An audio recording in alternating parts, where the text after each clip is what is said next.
China అధ్యక్షుడు Xi Jinping తన 13 ఏళ్ల పాలనలో ఎన్నడూ లేనంతటి రాజకీయ సంక్షోభాన్ని ఎదుర్కొంటున్నారా? తాను 10 ఏళ్లుగా అల్లారు ముద్దుగా నిర్మించుకున్న ఆధునీకరించిన సైనిక నాయకత్వంపైనే ఆయనకు నమ్మకం పోయిందా? బీజింగ్లో ఇటీవల జరిగిన చట్టసభల సమావేశం ఒక భయంకరమైన నిజాన్ని ప్రపంచానికి చాటి చెప్పింది.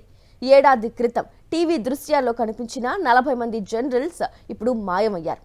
వారి స్థానంలో కేవలం కొద్ది మంది మాత్రమే మిగిలారు. మిగిలిన వారందరినీ జిన్పింగ్ ఒక పద్ధతి ప్రకారం ఏరిపారేశారు.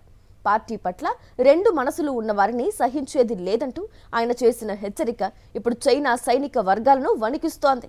అసలు తన నీడలా భావించిన టాప్ కమాండర్ జాంగ్ యోక్సియాను జిన్పింగ్ ఎందుకు వదులుకున్నారు? యుద్ధానికి సిద్ధమవ్వాల్సిన వేళ సైన్యాన్ని ప్రక్షాళన చేయడం వల్ల చైనా బలహీనపడుతుందా? ప్రాచీన చైనా సూత్రాలను వాడుతూ జిన్పింగ్ చేస్తున్న ఈ వేట వెనుక ఉన్న అసలు మిస్టరీ ఏంటో ఈ ప్రత్యేక కథనంలో చూద్దాం. జిన్పింగ్ ముఖంపై మునుపటి కంటే ఎక్కువ సీరియస్నెస్ కనిపిస్తోంది. ఇది కేవలం అవినీతిపై పోరాటం కాదు, ఇది మావో జెడాంగ్ కాలం నాటి రాజకీయ ప్రక్షాళనను తలపిస్తోంది.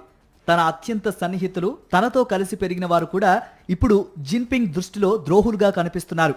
తైవాన్ ప్రొఫెసర్కు చియోన్ వెన్ అన్నట్లు జిన్పింగ్ వాడిన రెండు మనసులు అనే పదం చాలా బరువైంది. రాజులకు ద్రోహం చేసే సేనాపతుల గురించి హెచ్చరించే ప్రాచీన గ్రంథాల నుంచి ఈ పదాన్ని ఆయన ఎంచుకున్నారంటే పరిస్థితి ఎంత తీవ్రంగా ఉందో అర్థం చేసుకోవచ్చు. జిన్పింగ్ తన 10 ఏళ్ల పాలనలో హైపర్సోనిక్ క్షిపణులు, అణు ఆయుధాలతో సైన్యాన్ని ప్రపంచ స్థాయికి చేర్చారు.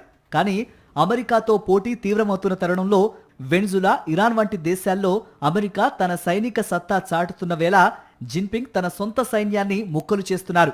ఈ ప్రక్షాళన వల్ల చైనా యుద్ధ సన్నద్ధత కొన్నేళ్ల పాటు వెనక్కి వెళ్లే ప్రమాదం ఉందని విశ్లేషకులు భావిస్తున్నారు. ఈ కథలో కీలక మలుపు జనరల్ జాంగ్ యోక్సియా పతనం. 1979 వియత్నాం యుద్ధంలో పాల్గొన్న అనుభవం ఉన్న ఏకైక టాప్ కమాండర్ ఆయన. జిన్పింగ్ తండ్రి, జాంగ్ తండ్రి కలిసి విప్లవ పోరాటం చేశారు. అలాంటి వ్యక్తిని కూడా జిన్పింగ్ వదిలిపెట్టలేదు.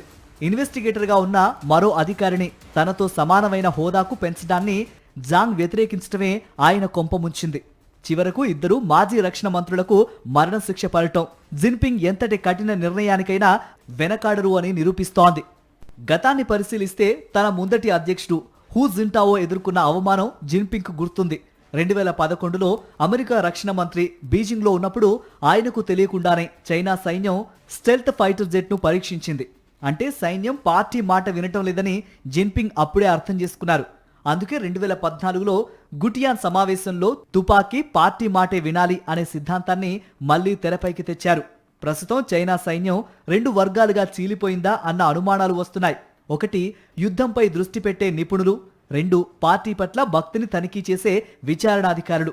ప్రస్తుతం జిన్పింగ్ పక్కన యుద్ధ తంత్రం తెలిసిన వారి కంటే కాలిగ్రఫీ అంటే ఇష్టం ఉన్న ఇన్వెస్టిగేటర్ జాంగ్ షెంగ్మిన్ వంటి వారే ఎక్కువగా కనిపిస్తున్నారు.